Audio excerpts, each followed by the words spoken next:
안녕하세요. 대단히 반갑습니다.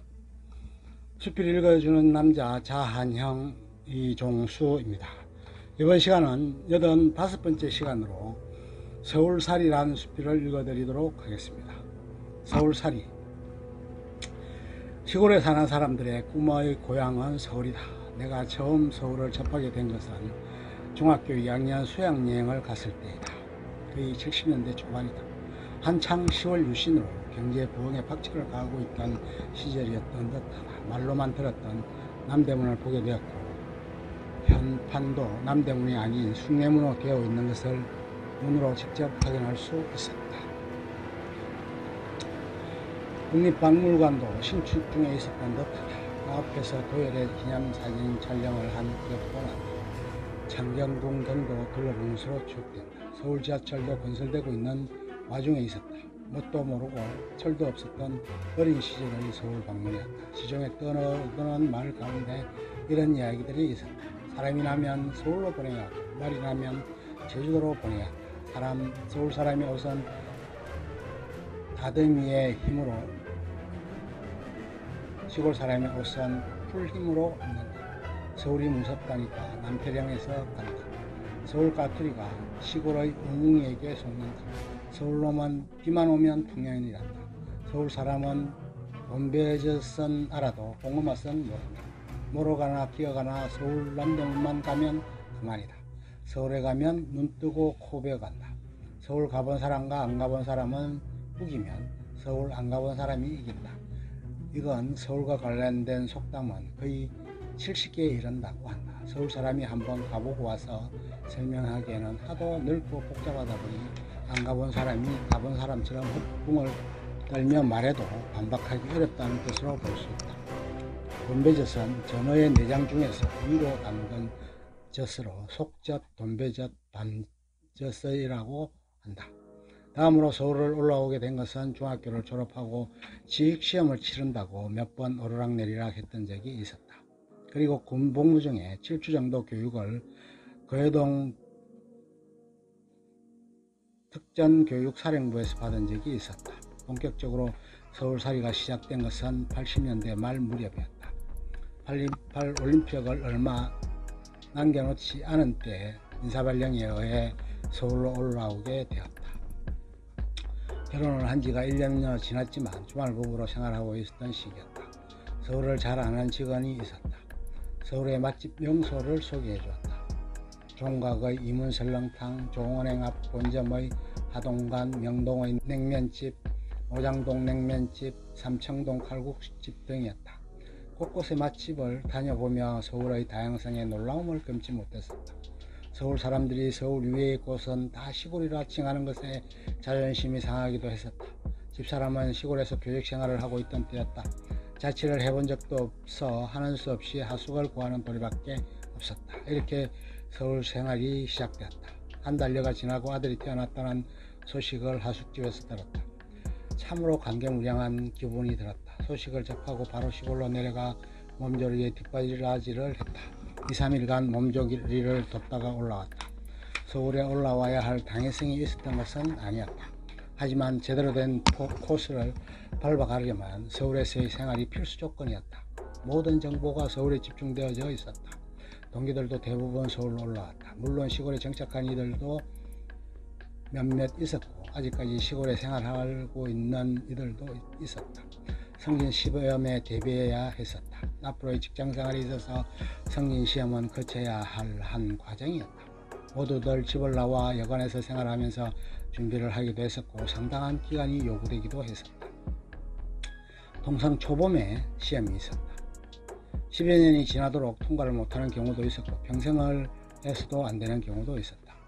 2년 후에 집사람이 서울 중구 장충여중으로 전건이 되었다. 하숙을 청산하고 친구랑 구로동에서 자취를 하고 있었던 차였다.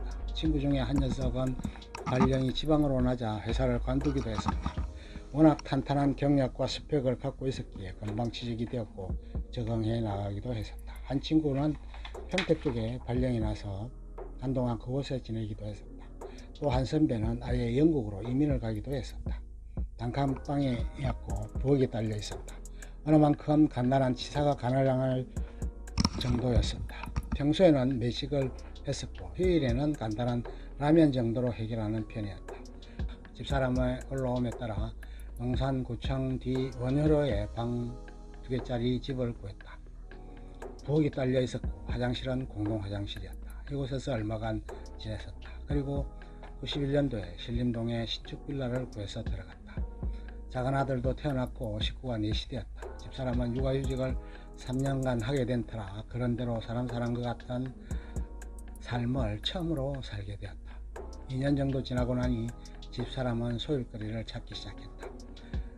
방송국 리포터로 활동을 좀 하게 되었다. 그런 덕에 TV에 출연하는 영광을 안기도 했다. 5년여를 그렇게 아동바동 북적거리는 속에서 살았던 듯하다. 다음으로 살게 된 곳은 조그만 아파트였다.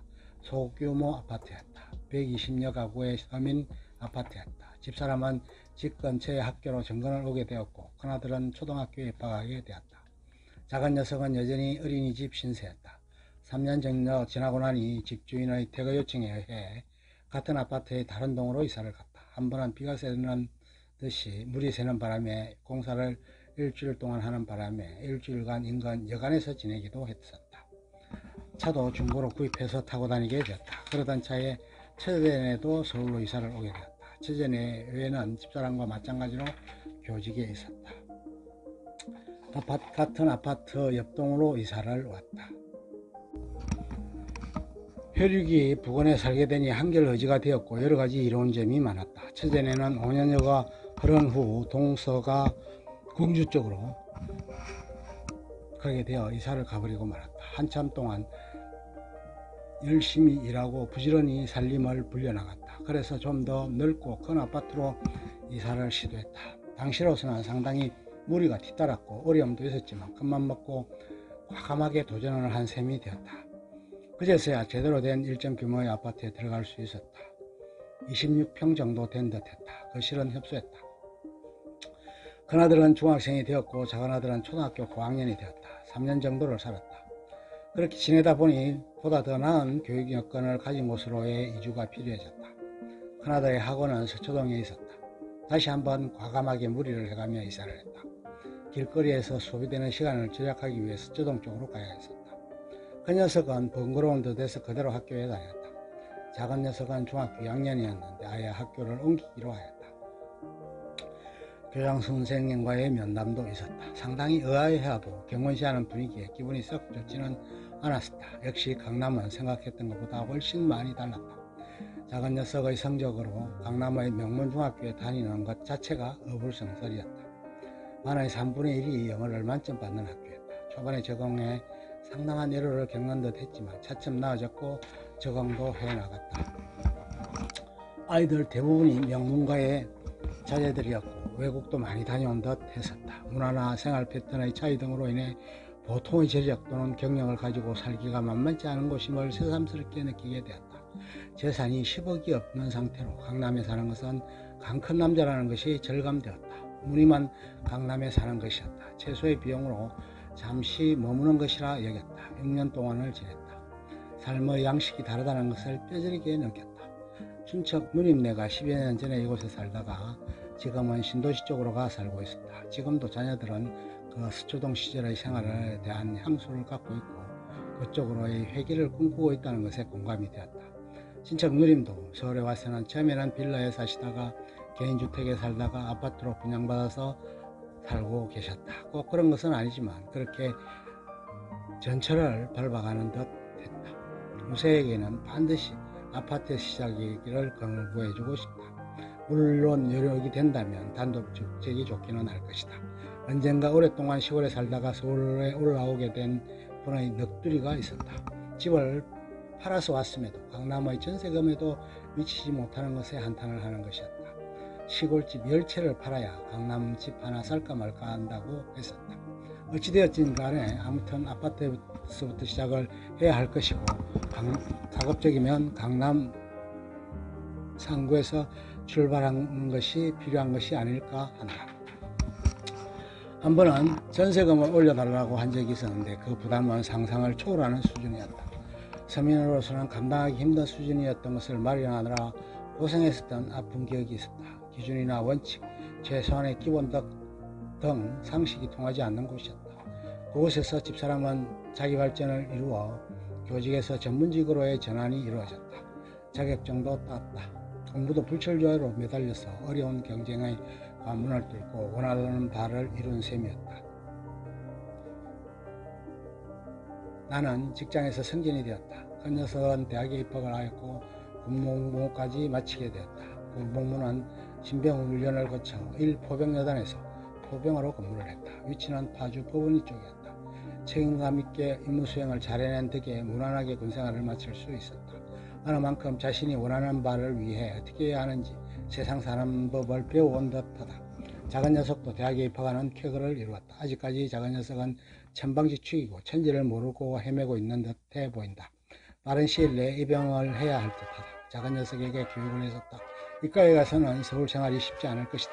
서울에서 생활하려면 좋은 대학을 제대로 가도 쉽지 않은 게 세상 형편이다. 열심히 공부해야 경쟁에서 이겨나갈 수 있다. 그렇게 교육을 하고 세뇌를 시킨다고 했음에도 불구하고 녀석에게는 속이 경일기였다. 녀석은 결코 서울에 살고 싶은 생각이 별로 없다는 식이다. 조용히 시골에서 편안하게 안락하게 사는 것이 좋은 것이지 굳이 서울의 복잡함 속에 북적거리며 살 이유가 없다는 식이다. 세상을 살면서 이룰 수 있을 만큼 대부분을 이 집에서 이루었다. 주택은 분양되는 것에 청약을 해서 당첨을 받게 되었다. 서초동 집이 서양이었고 저층이었기 때문에 햇볕도 잘 들지 않아 화초를 키우는데 상당한 애로를 겪기도 했다. 하지만 이곳에서의 생활에서 제대로의 서울 생활을 해낼 수 있겠다는 자신감을 회복했고 성취를 어느 만큼 이루었다고도 볼 수 있을 것이다. 초창기 10여 년을 지냈던 신림동 쪽으로 시장을 봐오기도 하고 그곳을 자주 왔다 갔다 했던 듯하다. 물가 등은 얼마 멀지 않은 곳에 있었지만 천양지차가 있었다. 고급이었고 비할 바가 아니었다고 하는 편이 적절할 것이다. 처음 살면서 어느 정도 적응이 되어가는 듯 했지만 신림동 사람들만큼 정감 있게 사람들과 소통하며 지내지는 못했던 듯하다. 물가가 보통 비싼 게 아니었다. 대부분의 사람들이 자신의 사생활에 침해되는 것에 대해 상당히 예민해했고 신앙생활이나 가족 간의 화합을 도모하는 것에 역점을 두는 듯했다. 이제는 서울 생활을 마무리되어야 할 곳으로 이사를 한 곳은 신대방동의 신축 아파트였다. 살림도 거의 다 바꾸는 수준으로의 전환이 이루어졌다. 그도 그럴듯한 것으로 바꿨다.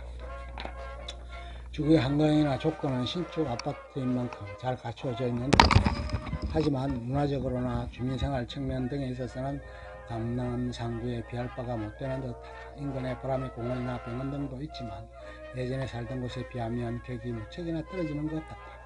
그런 이야기들을 하는 것 같다.